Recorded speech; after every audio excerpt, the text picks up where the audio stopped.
పిల్ల starting intro ఇవ్వకుండా train scenes చూపిస్తుందని అనుకుంటున్నారా? ఏం కంగారు పడద్దు, just wait and watch. Hello, నమస్తే అండ్ వెల్కమ్. అందరూ ఎలా ఉన్నారు? నేనైతే చాలా బాగున్నాను. సో నా ఛానల్కి వచ్చారు కాబట్టి ఒక లైక్, ఒక షేర్, ఒక సబ్స్క్రైబ్ చేశారంటే నా ఛానల్ చాలా మంచిగా అందరికీ వెళ్తుంది. అండ్ మర్చిపోకుండా సబ్స్క్రైబ్ అయితే చేయండి. మనం ఎక్కడికి వచ్చేసామో తెలుసా? Welcome to Warangal. సో ఇక్కడ టెంపుల్స్ ఏమున్నాయి, వాటి హిస్టరీ ఏంటి, లొకేషన్స్ ఎట్లా ఉన్నాయి, ఏది ఎక్కడి నుంచి ఎంత డిస్టెన్స్ ఉందో అవన్నీ చూసేద్దాం పదండి. సో మేమైతే చాలా వేడిగా ఉంది, చాలా అంటే చాలా వేడిగా ఉంది. ట్విస్ట్ ఏంటి అయిందంటే ట్రైన్ 7:45కి డిపార్చర్ అనమాట సికింద్రాబాద్ స్టేషన్లో. మేము ఎక్కడ 7:35కి ఎక్కాము. మేము ముగ్గురు ఫ్రెండ్స్. చెప్పు. ఇంకా నేహా లేట్ వచ్చింది, కోజవైట్ నుంచి అని ఎక్కాలా అని అడుగుతుంది. తన ఏమో లేట్ వచ్చింది, ట్రైన్ మిస్ అయింది.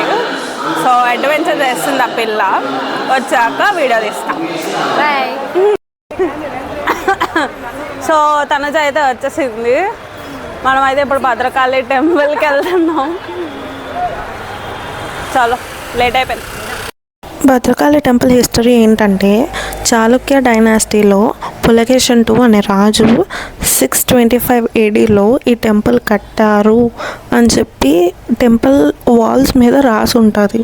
దేనికోసం అంటే ఆయన యుద్ధం చేశారు వెంగి రీజియన్ మీద. సో దాని మీద గెలిచినప్పుడు ఈ టెంపుల్ అనేది కట్టారంట. తర్వాత కాకతీయస్ వాళ్ళు ఈ టెంపుల్ని అడాప్ట్ చేసుకొని దాన్ని డెవలప్ చేసి ఆమెని ఒక కులదేవతలాగా పూజించేవాళ్ళనమాట. సో వాళ్ళు ఉన్నప్పుడు ముస్లిమ్స్ వాళ్ళు అటాక్ చేస్తుంటే, సో అమ్మవారి లెఫ్ట్ ఐలో కోహినూర్ డైమండ్ని ప్లేస్ చేశారు. అంటే ఆ కోహినూర్ డైమండ్ పెట్టారు అమ్మవారి కన్నులో అని చెప్పి చిన్న సేయింగ్ అయితే ఉంది. సో ఈ టెంపుల్ ఎక్కడ ఉందంటే హనుమకొండ అండ్ వరంగల్ రెండు ఊర్ల మధ్యలో ఒక హిల్ టాప్ మీద సిచ్యువేట్ అయ్యి ఉంది. ఈ గుడి లోపలికి వెళ్తుంటే మనకు ఒక లేక్ కనిపిస్తుంది. అది న్యాచురల్గా ఫామ్ అయింది కాదు, గణపతి దేవ అనే ఆయన ఆ లేక్ని కట్టించారనమాట. మేమైతే ట్రైన్లో వెళ్ళాము. సొంత కారు ఉన్న వాళ్ళు ఓన్ వెహికల్స్లో వెళ్ళొచ్చు, బస్సులో అయినా వెళ్ళొచ్చు. హైదరాబాద్ నుంచి 2 to 3 hours ఆఫ్ జర్నీ అయితే ఉంటుంది. ట్రైన్స్ కూడా ఉంటాయి, టైం టు టైం బట్టి ట్రైన్స్ కూడా ఉంటాయి. స్టేషన్ నుంచి 5 kilometers, అక్కడి నుంచి ఆటోస్ అవి ఉంటాయి. మీరు టెంపుల్ ఒకటే కాకుండా 1000 Pillar టెంపుల్ ఇంకా ఫోర్ట్ అన్నీ కలిపి ఒకసారి చూసుకొని మాట్లాడుకోవచ్చు. లేదంటే ఒక్కొక్క ప్లేస్ నుంచి ఒక్కొక్కలా కూడా మాట్లాడుకోవచ్చు. మేము వెళ్ళినప్పుడైతే చాలా ఎండగా ఉంది, చాలా అంటే చాలా వేడిగా ఉంది. ఇక్కడ అమ్మవారు పార్వతి ఒక రూపం, అంటే పార్వతి రూపంలో భద్రకాళి వస్తుంది అనమాట.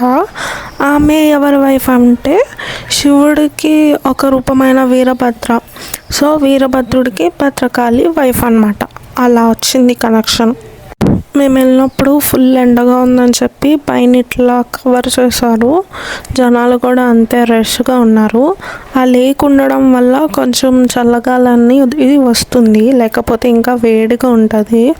మేము వెళ్ళినప్పుడు రష్ ఫుల్ ఉంది కాబట్టి 50 rupees టికెట్ తీసుకొని లోపలికి అయితే వెళ్ళిపోయాము. సో హిస్టరీ డీటెయిల్స్ అని చెప్పేసా కదా, టెంపుల్ని అయితే చూసేయండి. చాలా బాగుంది, పెద్దది కూడా, చుట్టూ చాలా ఉన్నాయి. సో మీరే చూసేయండి. ఇంకా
అదండి టెంపుల్ దర్శనం అయితే అయిపోయింది. అప్పటికి లంచ్ ఏం లేదు, మార్నింగ్ టిఫిన్ కూడా ఏం చేయలే.